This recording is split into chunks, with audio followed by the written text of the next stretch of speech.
stuck in a diatonic box! Cause I really love eggs. Egg boy, egg boy. What's up YouTube? Egg Boy here with another songwriting tips video. Today's video comes from a comment from my friend Ross. Ross says that his biggest composition roadblock is that he feels like he's stuck in a diatonic box where every song is more or less the same cheesy chord progression. Well Ross, I hear you on that, and I got a tip that I think will help you think about this differently, but I want to give a disclaimer before I jump into the tip. Don't assume that your chord progression you have isn't good enough because other people have used it, because it's the same chord progression as a bunch of other songs. Lots of songs have the same chord progression for a reason. I believe music is a tool to evoke emotion, and a lot of emotions are universal. So if you're using a chord progression that a lot of other people have used, ask yourself if you're evoking an emotion a lot of people have evoked. Don't judge your song and say it's not good because it's using the same chords. There's a chance maybe you just need to change one chord, or there's a chance it's perfectly fine the way it is. We get so close to our compositions that we see things that other people don't see, and we hear things that other people don't hear. Now, with the disclaimer out of the way, let's jump in. My piece of advice for getting out of your diatonic box is to find key moments to play non-diatonic chords.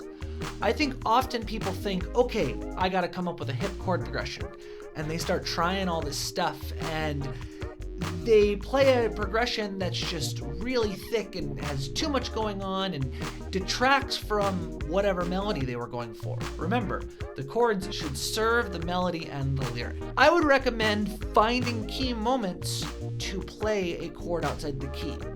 At the end of a section, going into the next section, if there's a certain word that you want to be really highlighted, maybe a very colorful word like shine, you want a chord that shines.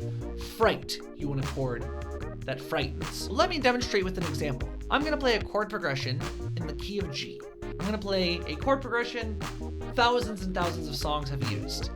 1, 5, 6, 4. In the key of G, G, D, E minor, C.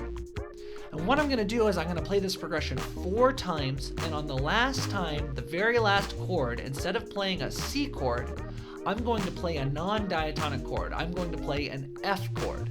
Let's hear how that sounds. Don't have my pedal. All right, here we go. So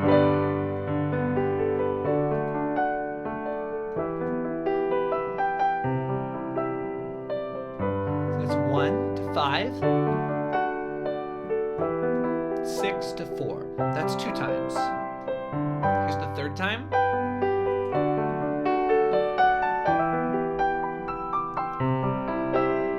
Last time. So here we go, instead of going to 4,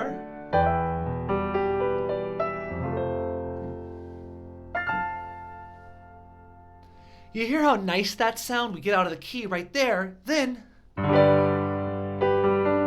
jump back in. It has a lot of lift to it. It's kind of magical, kind of,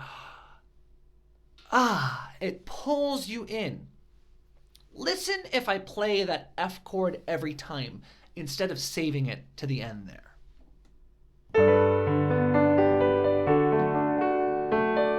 Here's the F.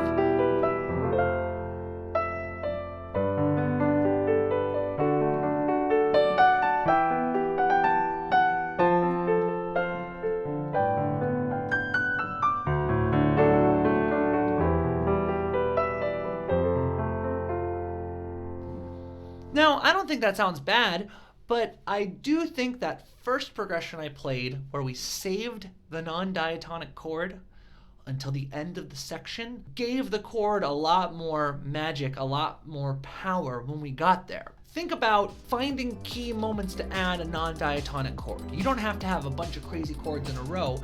If you can find one chord outside of the key and find a cool spot to put that chord in, that has the potential to make your progression really stand out and really seem like something unique and new, when in reality you're just changing one chord. I hope this tip has been helpful. Let me know what kind of composition roadblocks you're dealing with, and I would love to help you out. As always, click like and click subscribe if you got value out of this video. Have a great day. Danny, out!